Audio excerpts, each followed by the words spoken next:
मेरे सामाजिक परिवार के सभी सदस्यों को यथोचित प्रणाम, राम राम। स्वागत है आपका अपने कार्यक्रम HST ज्योतिष में।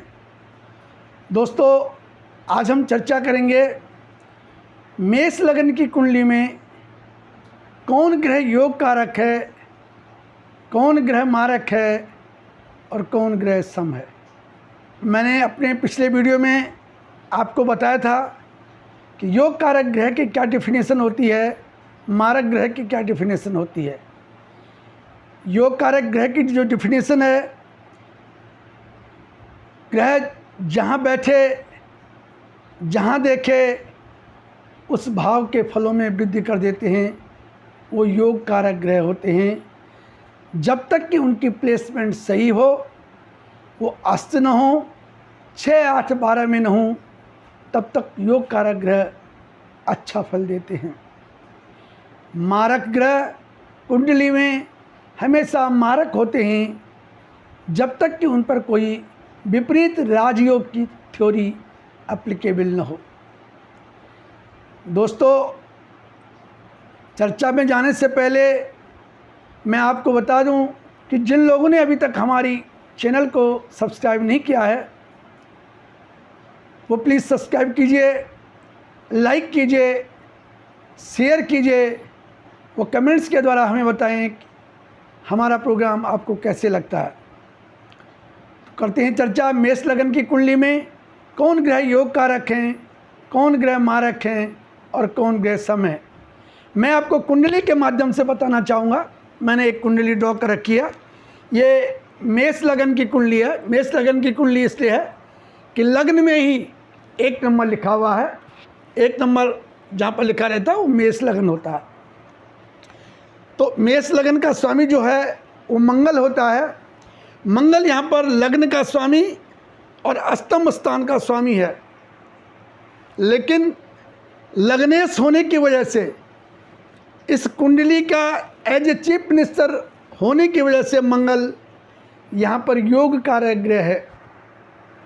दूसरा योग कारक ग्रह इस कुंडली में, मेष लग्न की कुंडली में चंद्रमा, जहाँ पर 4 नंबर लिखा हुआ है, चौथा भाव भी है और 4 नंबर जो वो होती है वो कर्क राशि होती है। कर्क राशि का स्वामी चंद्रमा होता है। तो यहाँ पर जो है चंद्रमा ये योग कारक ग्रह है, क्योंकि ये लग्नेश का अति मित्र है और केंद्र में इसको एक जगह मिली हुई है, इसलिए चंद्रमा यहाँ पर योग कारक ग्रह है। जहाँ पर 5 नंबर लिखा हुआ है, 5 नंबर की राशि का स्वामी सूर्य होता है।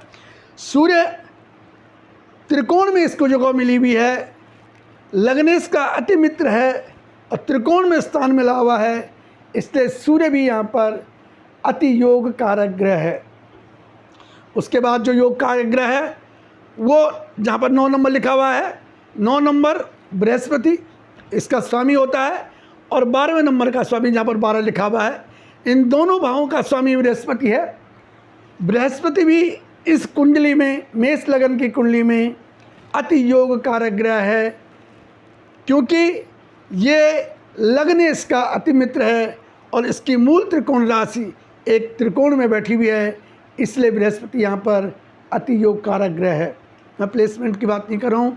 प्लेसमेंट अगर गलत हो जाएगी तो योग कारक ग्रह भी मारक हो सकता है। ये प्लेसमेंट पर निर्भर करता है। अब चर्चा करेंगे कि मारक ग्रह कौन कौन से हैं। जहाँ पर 2 नंबर लिखा हुआ है, इसका स्वामी शुक्र है और शुक्र की जो दूसरी राशि है वो सप्तम स्थान में बैठी हुई है। तो ये शुक्र जो है यहाँ पर अति मारक है। एक तो गलत भावों का स्वामी, अष्टम टू अष्टम थ्योरी पर भी लगाएंगे तो अष्टम टू अष्टम, अष्टम से द्वादश और अष्टम से द्वादश, यहाँ पर जो है दोनों जो है जो अष्टम वाली जो थ्योरी है वो दोनों पर बिल्कुल फिट बैठती है और लग्नेश का अति शत्रु है, इसलिए शुक्र यहाँ पर अति मारक ग्रह है। उसके बाद तीसरा जो जहाँ पर लिखा हुआ है, तीसरे भाव का स्वामी और छठे भाव का स्वामी, दोनों भावों का स्वामी बुध होता है। बुध भी यहाँ पर अति मारक ग्रह है, क्योंकि दोनों अच्छे ग्रह नहीं हैं। ये छोटी मोटी यात्राओं का, मेहनत का, पराक्रम का, छोटे भाई बहनों का, फिजूल की दौड़ भाग करने का एक वो ग्रह होगा, एक ये हो गया ऋण रोग कर्जा मुकदमा लिटिगेशन, इन सब का बुरे भाव है। तो दोनों बुरे भावों का स्वामी होने की वजह से बुध यहाँ पर है, और लग्नेश का अति शत्रु होने की वजह से बुध यहाँ पर अतिमारक ग्रह बनता है। उसके बाद आप 10वें नंबर पे आ जाइए। 10वें और 11वें इन दोनों भावों का स्वामी शनि होते हैं। शनि यहाँ पर एक अच्छे भाव का स्वामी है, क्योंकि केंद्र में अच्छा घर इनको मिला हुआ है, लेकिन लग्नेश का अति शत्रु है, इसलिए यहाँ पर शनि जो है सम की पदवी लेकर के बैठा हुआ है। सम की पदवी नहीं ये अच्छा फल देगा, नहीं ये बुरा फल देगा। अब बात करते हैं प्लेसमेंट की। सपोज करो हमने बोला कि मंगल योग कारक ग्रह है, लेकिन यही मंगल अगर यहाँ पे आ जाए जहाँ पर 4 नंबर लिखा है, तो मंगल जो है यहाँ पर नीच का हो जाएगा। तो जो योग कारक ग्रह है वो मारक ग्रह हो गया, क्योंकि वो नीचता में आने की वजह से वो ग्रह मारक बन गया है, इसलिए अब वो योग कारक ग्रह नहीं रहा, अब वो मारक ग्रह बन गया। ऐसे ही दोबारा देख लीजिए, बृहस्पति जैसे यहाँ पर त्रिकोण का स्वामी है, जहाँ पर 9 नंबर लिखा हुआ है, अभी तक योग कारक ग्रह है, लेकिन अगर इसकी प्लेसमेंट यहाँ पे आ जाए तो ये मारक हो जाएगा, क्योंकि यहाँ पर वो नीचता में आ गया। तो जैसे ही नीचता में आएगा वो अच्छा फल कभी नहीं देगा। अच्छा फल नहीं देगा तो वो मारक की गिनती में आ जाएगा, इसलिए वो मारकत्व को प्राप्त हो जाएगा। लेकिन अगर यही बृहस्पति यहाँ पे आ जाए तो बहुत अच्छा हो जाएगा, क्योंकि यहाँ पर वो उच्च का हो जाएगा, सारे रिगार्डिंग इस घर के रिगार्डिंग अच्छा फल देगा। यहाँ से वो 5 भाव पर फल 1 2 3 4 5 यहाँ से ऑब्स्टिकल रिलीज करेगा, इस भाव के लिए अच्छा हो जाएगा। 7वां भाव यहाँ पर देखेगा, यहाँ से भी रिगार्डिंग अच्छा कर लेगा, और 9वें भाव में यहाँ देखेगा, इसके रिगार्डिंग भी अच्छा कर देगा। ये प्लेसमेंट पर निर्भर करता है कि कौन ग्रह कैसा फल देगा, कारक बनेगा या मारक बनेगा, ये प्लेसमेंट पर निर्भर करेगा। सपोज करो कि अगर जो है मंगल सपोज करो कि यहाँ पर जो है 4थे स्थान पे है, जो मैंने अभी आपको बता दिया, तो वो नीच में आ जाएगा, इसकी वजह से वो मारक बन जाएगा।